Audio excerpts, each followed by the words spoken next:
Gabi and Charlie, and it's time to choose their invitations. Our home and family wedding planner, Kristin Banta, is joining us today to help answer all of the couple's questions about choosing the right invitation for their special day. So, welcome back. It's so nice to have you back here. I'm so glad that we're going to be working together to put this whole beautiful wedding together for our I'm excited. couple. Thanks for having me back. Sure. All right, so let's jump in here, couple. Gabi, what is your invitation as you look over these things? What appealed to you? I like the extra add-ons, so I like the lace on this one. That's the one that I would have gone for. So like this part down here? Yeah, that part. Okay. And Charlie, what attracted you? I like this one right here. The post-wedding hangover brunch.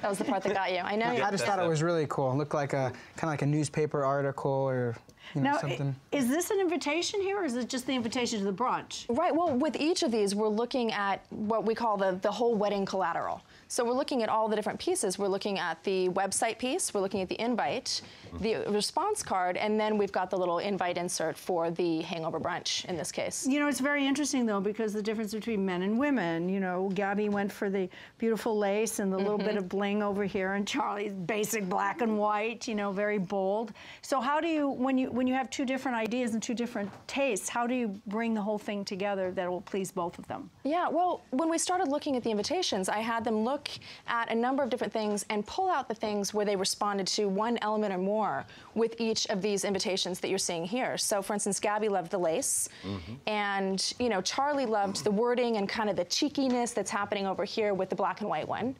And then they like the embellishments. So they both seem to be on the same page with, for instance, we've got this little leaf here. And they both like that added little special texture something. And they both really responded to what we have here is a font choice that they both seem to enjoy. So we kind of try to marry those things and come up with something that makes sense. Have we come up with something yet? I think we're on our way. Oh, okay. So is it common that the guys and the girls kind of go in separate corners when they start picking things out for the wedding? Sometimes. Obviously, some couples are vastly different, and others seem to be more on the same page with liking the same things. But I think there's a way to take the taste of both the bride and the groom and combine them into something that makes sense and represents both of them. Were you guys surprised that your taste was so different when it came to these two invitations? Yeah, no. No? Not at all, huh? No. I expected it. Yeah. So how do you plan on problem solving here between you two? Well, I'm happy I kind of have a little say-so, but whatever makes her happy, I'm happy, Oh, see. So you were right. Well, didn't I tell you this morning? We were arguing at the meeting. I say, it's really the bride's day, and I said, I know Charlie would probably just say to her, you know what, honey, whatever makes you happy, because you seem like that kind of guy. See, I haven't learned that lesson yet. I still fight. He's so sweet. He's like, just give in. Me and you can sit on the couch. They can do this. They can do this, right? And we'll have go the play game. basketball. Yeah, right. Well, etiquette is really important. What is couch? Etiquette? Couch? Oh, etiquette. Oh, your first clue word. Yeah, that's etiquette music. Well, etiquette is also important in an element when it comes to invitation, but are there any common mistakes that you can make when you're picking out a invitation? Or Sure. Etiquette is there really to make guests comfortable. That's why it's there. For the most part, I think that we can break rules and make it our own, but the reason why we have etiquette in place is so that we don't make anyone uncomfortable. For instance, if you don't necessarily want children at your wedding, you can't put it on the invite. You need to kind of pass that via word of mouth, or maybe put it on your website. And that's a common thing that a lot of people do. Or for instance, the registry, not for the invite. you can't put no children on the invite, because what if someone, you missed somebody on the invitation and they do bring their children? So why can't you put it on the invitation? Well, because as the recipient, you might feel uncomfortable if you see this and you think, wow, well, I was kind of thinking about bringing my kid, and now I feel like I've kind of been shut down.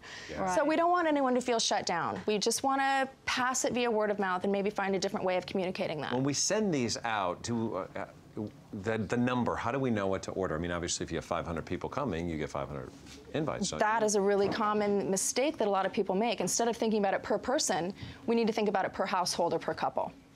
Oh, and if they are 18 years old, they should, even if they're living in the same house as their parents, they should actually get their own invitation. Right. Do we want to etiquette, right? Exactly. Yes, yes. Right. Do we want to get more? Do you always just get the hard number that you're looking for? Say, if you've got 500 people coming, you figure 250 or whatever. Do you pad that? It's always great to have a little bit of extra. You may forget somebody that you didn't originally have on the list. You may make a new friend.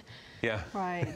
In the few weeks we have left, you may make a couple of new friends that we have to invite to the wedding. That's right. Yeah, I'm invited, right? Of course. Right. Okay. Just you see, he's like, yeah, of course you're coming, right? You told me that he wasn't invited. That's not what you said up. So, Gabi said that, not me. so when you get into picking these things, you start looking at the big picture and you go, okay, we got this and the hall and the reception and this is going to cost. If you choose to cut a budget, is there an option here? Is this one of those things that you want? Is there a way to sort of cut corners with the invitations? Absolutely. There's always a do-it-yourself takeaway where you can save money. You know, we looked at this one. This was one of the earlier ones that they enjoyed. And with this, so many of these are letterpress, which is where it's pressed into the page. This is actually a gorgeous invite that's flat printing.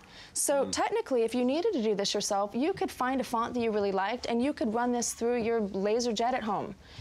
For instance, we have another example where we took a big stamp and picked something that was relevant for this particular piece, and actually just did a rubber stamp to get something interesting on it. Very pretty, too. And ran this through the computer. I just did this as a mock-up today, so we could have an example of something that's really easy to do and doesn't cost you much at all. Yeah. Well, like if you send out invitations like that for 250 people versus that, what are the difference in the prices? The price point must be dramatic.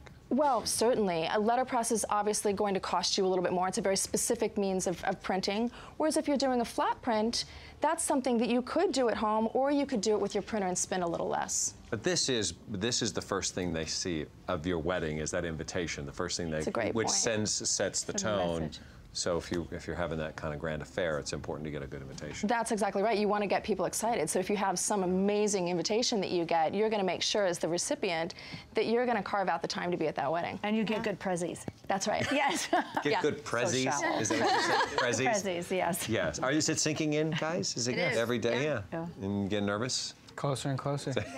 So, but we haven't come to any conclusions yet. We're going to share with our audience later what you chose. Well, I think we know a little bit about what Okay. we're going to try for. I think we're going to come up with something that has this font that they love, that maybe has a little bit of an embellishment that they both like, and maybe has a little bit of a cheeky language thing happening, something that's a little whimsical and fun for my man Charlie here. All right. You're getting your way, huh? It's getting there a little bit. All right, fantastic.